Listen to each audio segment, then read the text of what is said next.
Hey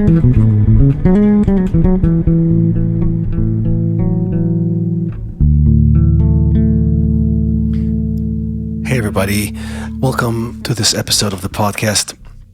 Yesterday I made a video about ear training. I actually thought this video will be more like with more views, but I mean it was a really important subject, and I was disappointed that I couldn't convey the idea that I was talking about there. So I've decided to make this episode and maybe.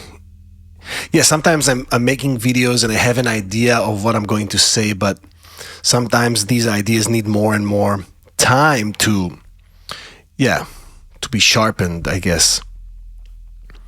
And I think the best way to do it is by doing videos. Just thinking about it is great, but when I'm making a video and releasing it and I see the response, many times it's like a signal of how accurate the idea was. If you watched my How to Play Over Any Song series, then this was, I mean, it sounds very, very shallow, right? How to play over any song, but the ideas there were so practical for people that it was really successful. And I'm not trying to make videos that will be successful. I'm trying to bring stuff that will be valuable. That's like my first priority. So in yesterday's video, I was talking about how some students practice ear training for years, not getting better. And I have this theory that it's not a musical issue. It's more of a personal habit or a way of learning that is problematic. And the theory is that some people succeed in something, right? They get the answers right for a certain ear training element, but they lack the evidence, or at least they lack their right analysis of their success. So, for example, a student, I can play this for a student and explain him that this is a whole tone and I'm going, it's a major second, and he will play it by himself. But later on, if I play it to him, he will not be convinced, even if he will say, yeah, that's a major second. Something inside of him won't be convinced, right, that he was correct. And I think the issue is in the mechanics of ear training. This is what I like to call it. Because when you start learning ear training, it's really, really important to show the student from a very young age or a very primal level that this is more of emotion. This is more technical and less musical. And if you build evidence in that way, and you don't use any overwhelming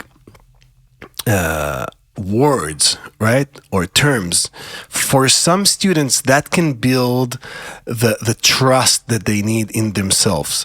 Because I remember that as a child, when something, even small detail, was not clear to me, I would like go out of the situation, of the learning situation, and just float in the air. And you can act like that for years, still not observing the information in a very deep way. So I hope I'm making myself clear. And in that video, I was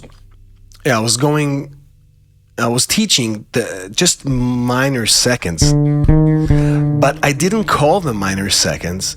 And all I wanted the students to do, the listeners, the viewers, is to just close their eyes and tell me, did I go up or down, right? I'm taking the musical context and I'm putting it on the side, just focusing on the mechanics. So people with these learning issues that have this block, most of the time it's not their fault, but we take full responsibility of how we learn, right? How we study. It's always, even if it's something that our parents gave us or a teacher or whatever, it's always our responsibility. So I was talking there just about up and down. I was playing a note. Was I going up or down? Was I going up or down? No names, no scales, no chords. And like I said, I'm not really interested if a video was successful or not, but I am looking at the data, seeing if my idea was correct or not, accurate or not. Many times social media, I know this is going to sound stupid, but it's got a lot of truth to it, especially when you're creating more educational videos. If something you're putting out is very, very successful, usually there is a truth that you helped or solved a problem to many people. It's not by accident. So I look at the data and I'm learning a lot from it. So that's what I wanted to talk about in today's episode, and maybe just share some of these mechanics. So going up is a feeling that you need to learn to recognize. And music is abstract. You have to get used to a different kind of input. And maybe that's also one of the issues, that people are used to learn in a certain way. And then when something more abstract is coming, it's hard for them to really accumulate this way of thinking. So it really helps to think of things that are non-musical, like, okay, it's going up, it's higher, or more tension. These are also musical terms, but you can, it's also a general term, right? Up, down. When you're going down, there is a feeling of maybe sadness. So looking at ear training in that way, in that more emotional or abstract way, helps the student, hopefully helps you guys to look at it in a new and fresh eyes. And that really helps to have as much ways to analyze music as possible. Even if you're good at ear training, that's another layer that can add a lot. So let's take, for example, whole notes, major second, whole notes, 2 frets. You can call it 2 frets.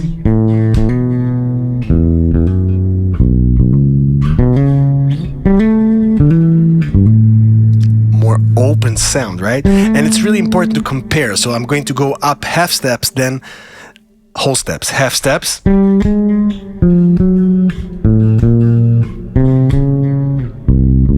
Now whole steps, up. Let's even do it on the same fret. Sometimes I'm not even sure what are the numbers of the frets, because I don't think like that, but 12. Let's do 10 and 12. Whole steps, up. I am going down, but I'm looking at it as just a set. Then half steps. Let's try the other direction.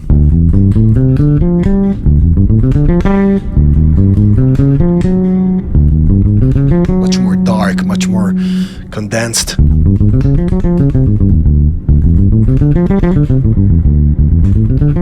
And some of you can say, oh, that's more pentatonic. When you say that's more pentatonic, you say, okay, I have another set of a memory, or what's the word I'm looking for? I got more connections. I have more things to be associated with, right? Someone can say, okay, this is pentatonic. Someone can say, okay, this is more open, and this is more closed.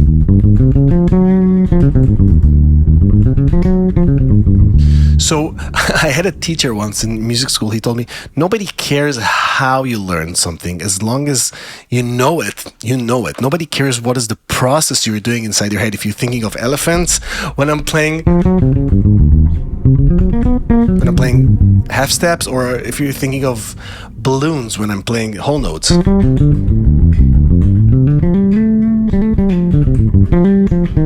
Or you're thinking, okay, this is a whole note scale.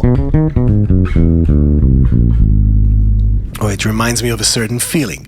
So it's really, really important because music is so endless that you need as much ideas and as much stuff.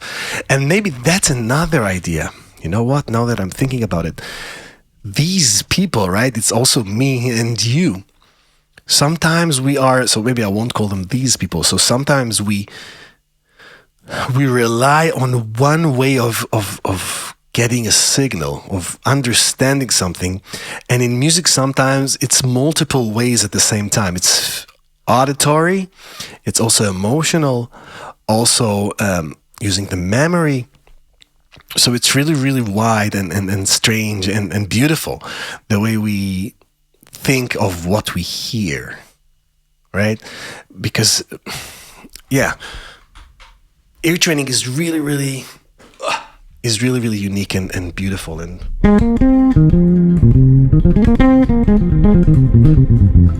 I used to do seminars, like monthly seminars to my students back when I was teaching in a music school. So I would take all of them for like a week of workshops with me, and I would bring guests, like summer camp, something like that. I'm talking about teenagers. And sometimes I would put them in a room, really small room together, like 15 young bass players, and I would tell them to close their eyes, and I would improvise for them. And then after like a few minutes, I would tell them, what were you thinking about? What did you imagine? And sometimes, or many times, the answers were really, really beautiful and really creative. And most of the time, it was incredible. Most of the time, it was something out of this world. So I don't know, I'm improvising here, but maybe we can do something like that. You can close your eyes now and I'll play something for you. And close your eyes and tell me what you thought about. And this can reach a new level in your mind of a connection to music. Allowing yourself to close your eyes and listen to somebody just jamming and try to build an image, maybe a short story. It would be nice. And maybe you can write it in the comments. That would be really, really beautiful. I mean, I would be so grateful if someone can write in the comments, yeah, I thought about train station and a man saying goodbye to his kids. I don't know, something like that. Let me play something for you, just for a minute or two, so you can close your eyes.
Also, for me as an improviser, it's really, really powerful to dive into a story or even small, short pictures inside my head. So, of course, I was completely improvising, but I was committed to this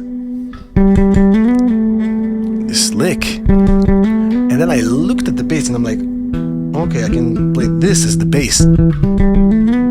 Yeah, I'm in E, but I also have an open E. So I was really talking to myself and feeling the vibe. And I was like, okay, let's do it again. And let's have G as the bass and then go back to E.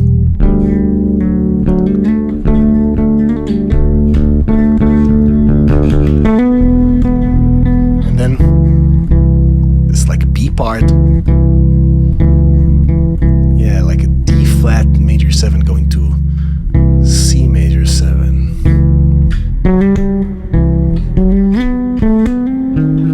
Yeah, we can go many places from here.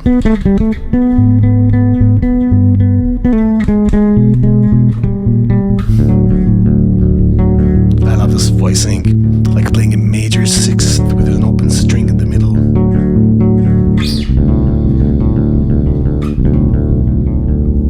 It's muddy, but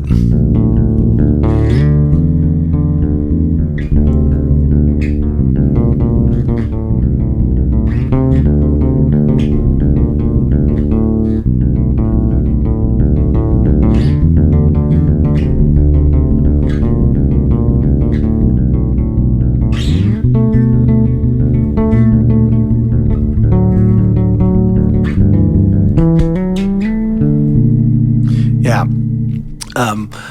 I'm taking a lot of inspiration from Yannick Guzdala, which is a bass player I really admire, and I really like his style and his sound, obviously his approach. So I've been watching his podcast for the last 2 days. Like I watched 2 episodes, and yeah, it really got me inspired to talk and play at the same time. Although my wife told me to do it years ago, but yeah, it took Yannick to put me really in that position. So thank you, Yannick, if you'll ever watch this. Yeah, so ear training. I'm planning on making more videos about ear training. Maybe even not turning that video I released yesterday, but creating a new series that is very, very simple. Yeah, just the mechanics, going up or down, 2 frets, whole note, call things, name things in a really unintimidating way, not being overwhelming. Yeah, stuff like that. Yeah, hope you guys have a great week. Yeah, bye guys.